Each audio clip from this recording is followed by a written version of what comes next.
saw something on YouTube the other day. I think the channel was called Unpopular Opinions, and it was a sort of montage of different bits of video of sort of home movies and stuff taken in of just normal family life taken in Nazi Germany and the Soviet Union. And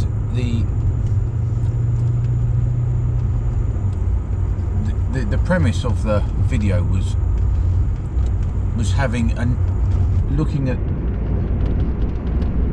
the prospect of a 1984 style society in a different light.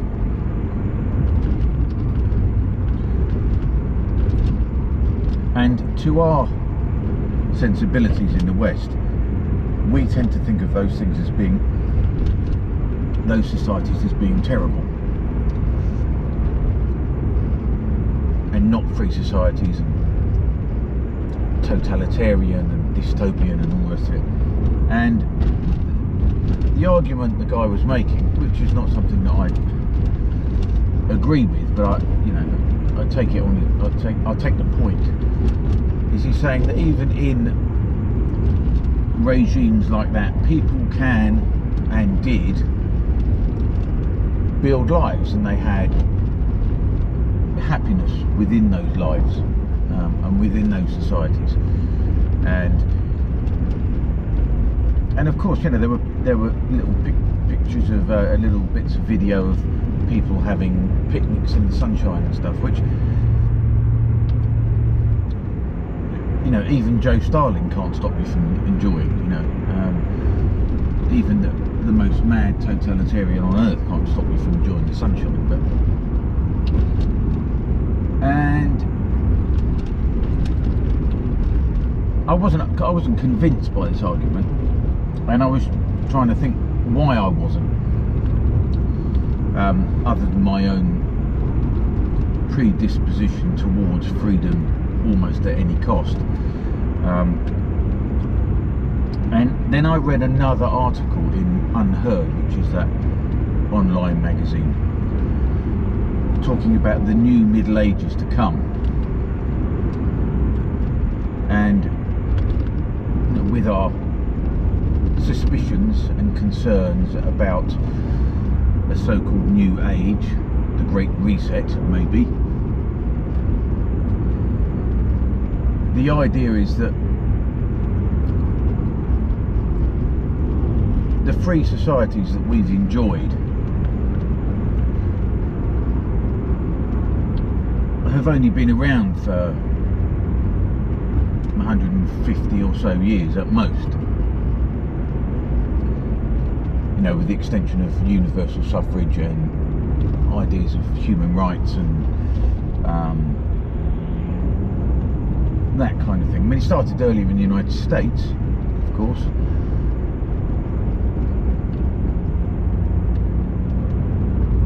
But the argument of the article was to say that freedom in free societies is perhaps an anomaly, which I've touched upon myself. Is that it isn't the normal. That isn't the norm. Freedom isn't the norm. We feel it is because we've grown up with it, and we understand probably in our gut the essential rightness of it.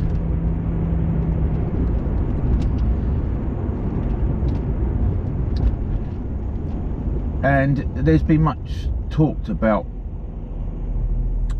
usually in terms of talking about the World Economic Forum and the Great Reset, this idea that, that infamous little video that said you'll own nothing and you'll be happy, whilst conveniently leaving out the bit that we'll own everything and presumably we'll be happier. And it's just one of the many strains of thought about this, which are becoming more prevalent all the time. And it's one of those things that we have to oppose head on, because whether these people are doing it consciously, or even if they're doing it in a way as if to say, we don't like this but it's inevitable, it's a way of trying to get us to accept the inevitable before it happens.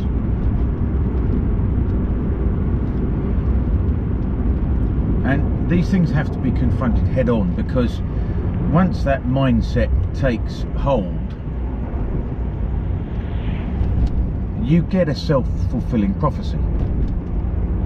You find ways of accommodating to the new paradigm. You start to retreat into, well, we can't go where we want, when we want, we can't leave the house without somebody's permission. You know, we have to show our papers whenever a policeman decides that he's going to stop us in the street. Constant surveillance. If we think that that's inevitable, it's just human nature to find ways of accommodating ourselves within that.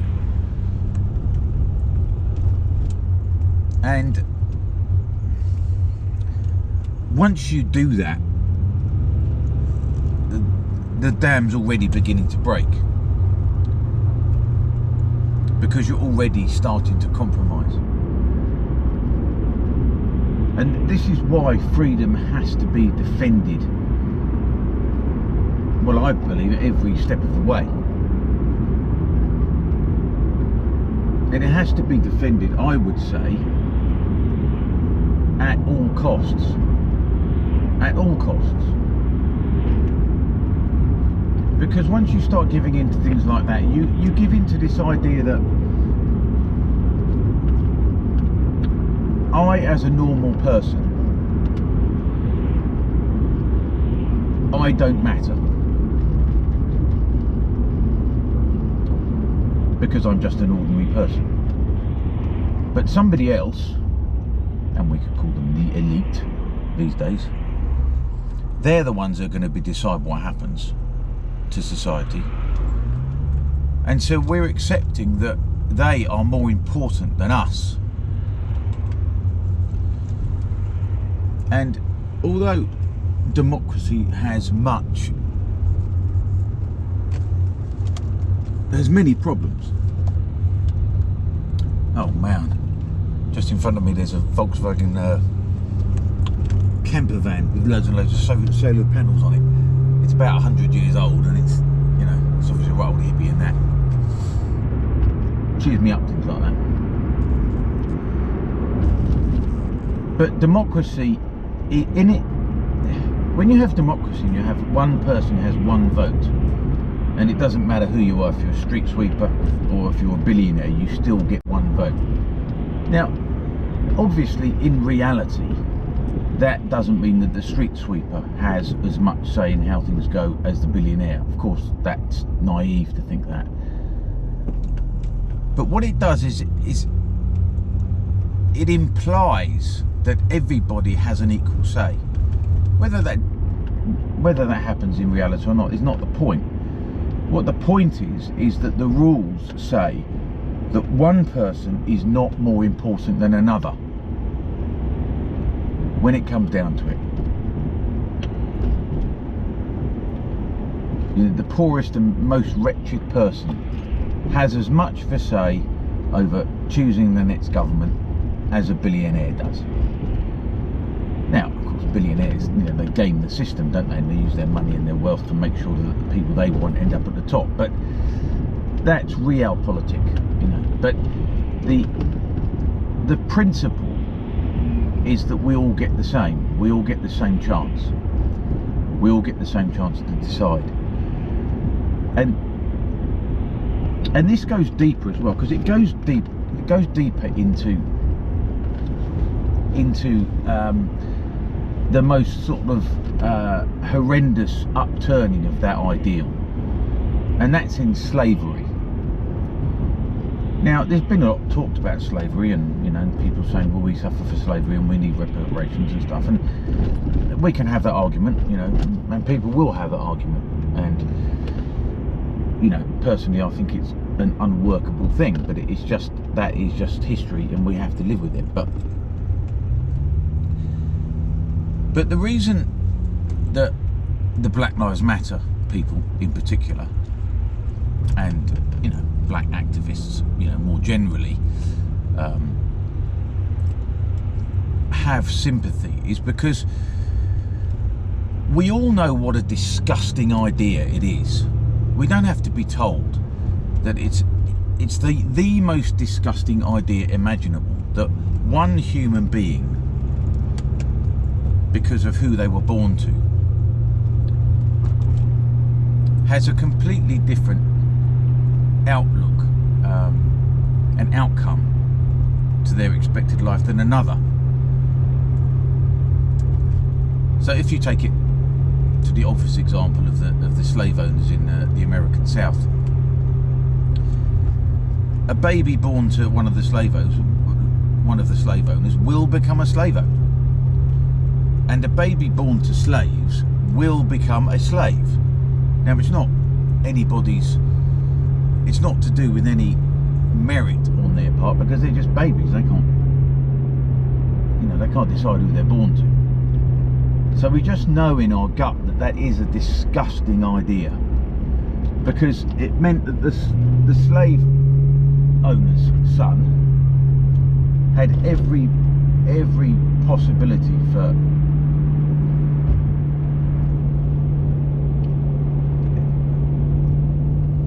of exploiting life to ensure his own happiness, whereas the son of a slave had none. The only thing that the slave could hope for was that he might have a kindly slave owner, which I'm sure there were kindly slave owners. There's an ANPR camera, give them the fucking finger.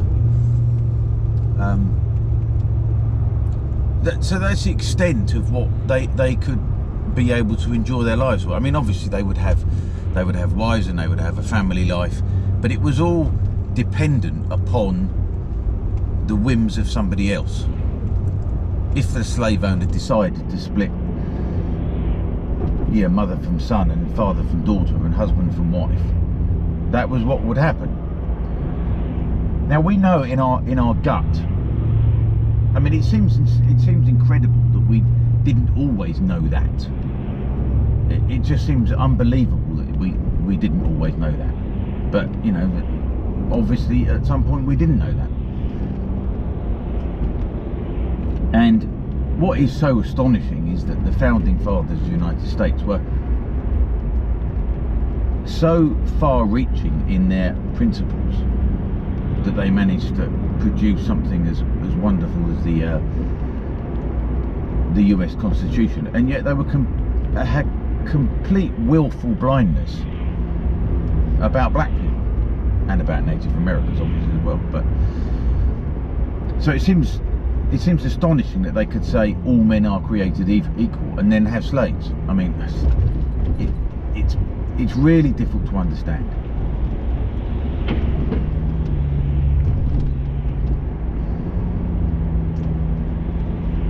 And it's difficult trying to eke this out, eke the theory of this out, because I think there is some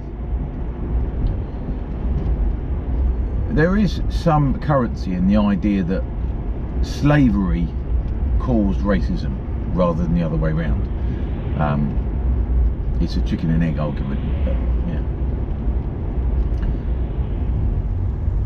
Because if you were a slave and that was your existence, it would be very difficult for you to wake up one morning and think of yourself as a free man. It would be very difficult to think that. And we think it's easy now, with the benefit of hindsight.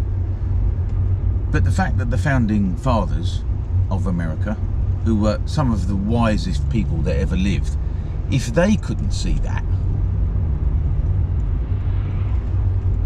then it's not surprising that we can't imagine it either.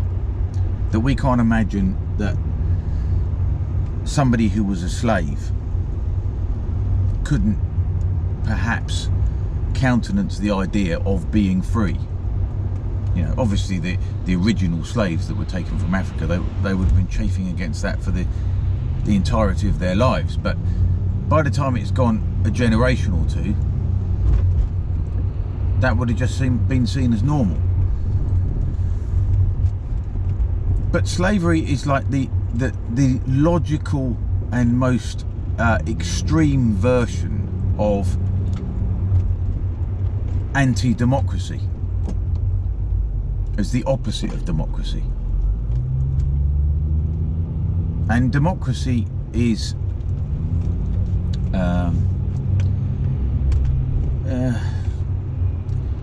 like I say, democracy is implicit in that it suggests that each person is created equal and should be treated as equal. Now, we've had a problem going on for some time, for 40 years, in which the middle class has not got richer for 40 or 50 years, probably 45 years. And we've got more and more billionaires now than we've ever had. We've got, you know, we've got societies that are so unequal. They're more unequal than they've been. Well, we're regressing quite a long way. The peak would have been the mid-70s, I suppose. And there was also a time lag as well with regard to the idea of freedom as well as equality, because those two things are linked.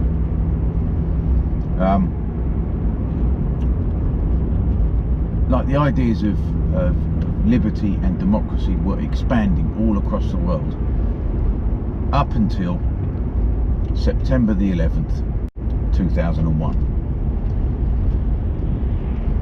And they've been in retreat ever since.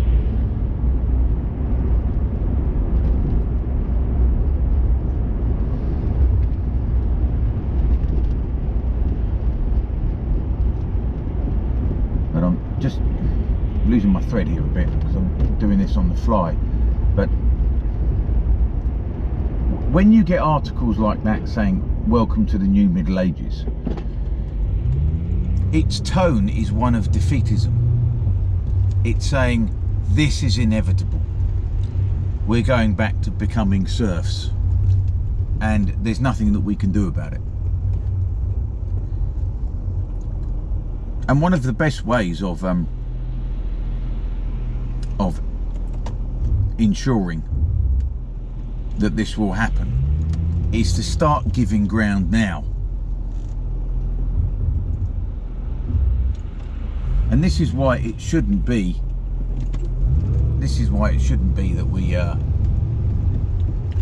that we give any ground at all to this kind of thing.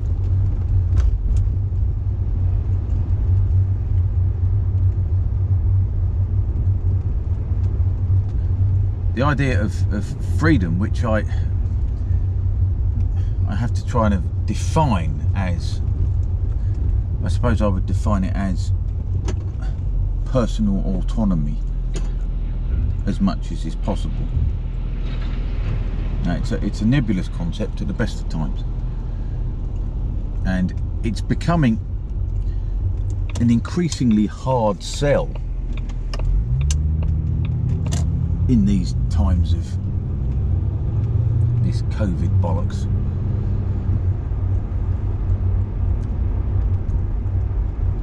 And people are not valuing it. But, you know, to go back to being serfs would be just absolutely catastrophic. You know, we wouldn't have very much money. You know, we would depend on others for where we lived. We wouldn't have, you know, we wouldn't be able to go on holiday. We wouldn't have cars. We wouldn't have any personal mobility. we would have is the tiny things that even the worst dictator can't take away from us. The ability to enjoy the sunshine, or to have personal relations.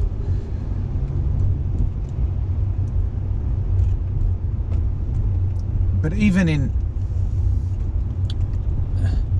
when it comes to personal relations, nothing is safe if you give ground. If you give ground on principles.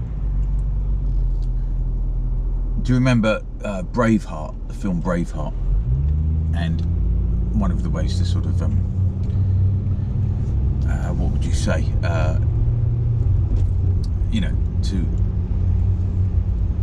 paint the English as being even more even more villainous than they were throughout the whole film, was that scene where, you know, the young man is getting married to his wife, and the local squire comes along, and there's sort of an ancient law that says that the squire has first dibs on every woman, you know, in his fiefdom. And so he, you know, he has sex with a man's wife, and then she kills herself. So even, you know, if we go back to that, that's the logical end point of stuff like this. You know, and this is, I mean, I'm taking an extreme example, of course, but this is the importance of principles. And you know, one of the principles that is really taking a hammering at the moment is the freedom of speech. I mean, particularly in Scotland, surprisingly enough. Because if you can't say what you think, then nothing is honest. Nothing is honest whatsoever.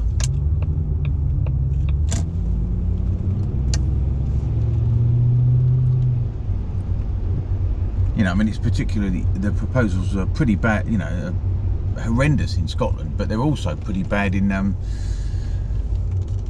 for the rest of the UK. And the Law Commission has proposed, you know, all sorts of new restrictions on freedom of speech by labelling it as hate speech.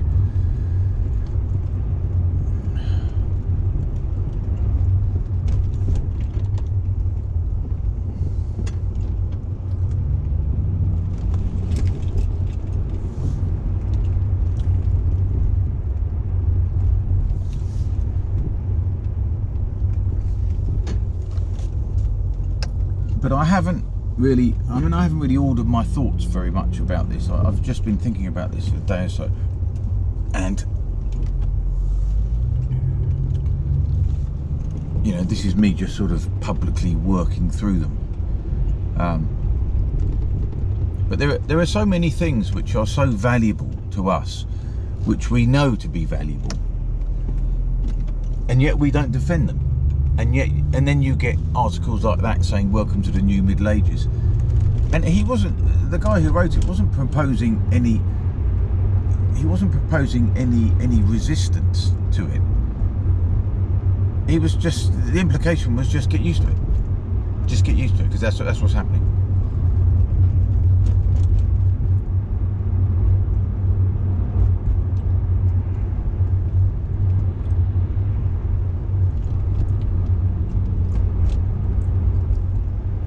And I don't believe the article was sort of controlled opposition or anything like that, but I do believe that it's just a general sort of defeatism,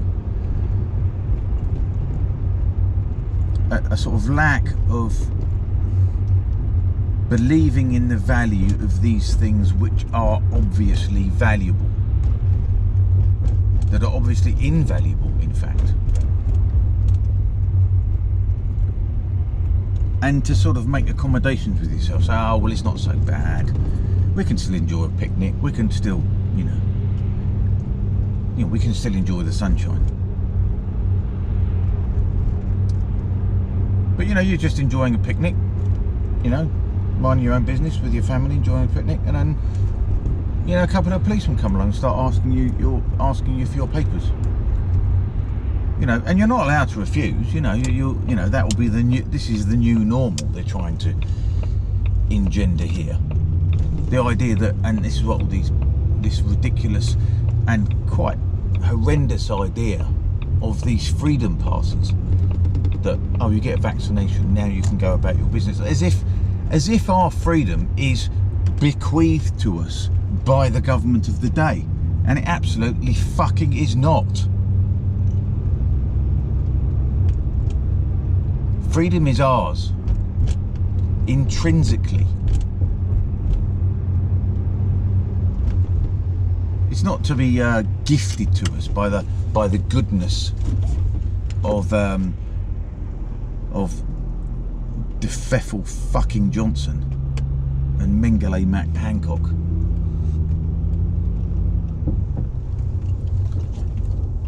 Freedom is ours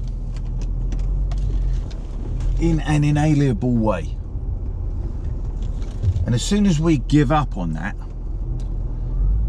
as soon as we let the principle be punctured,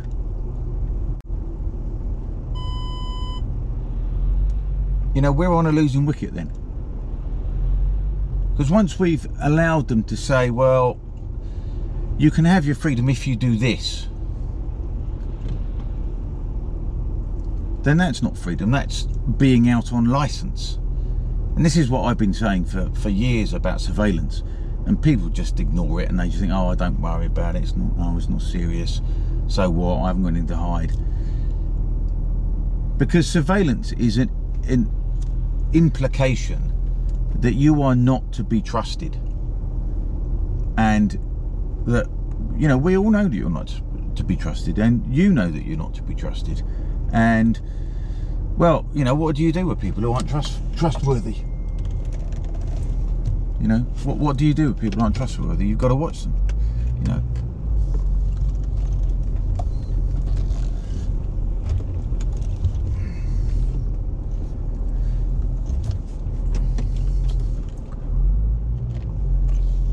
So freedoms have to be defended. They have to be defended.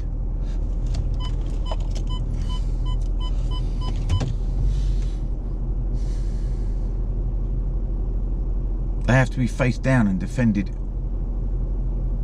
utterly.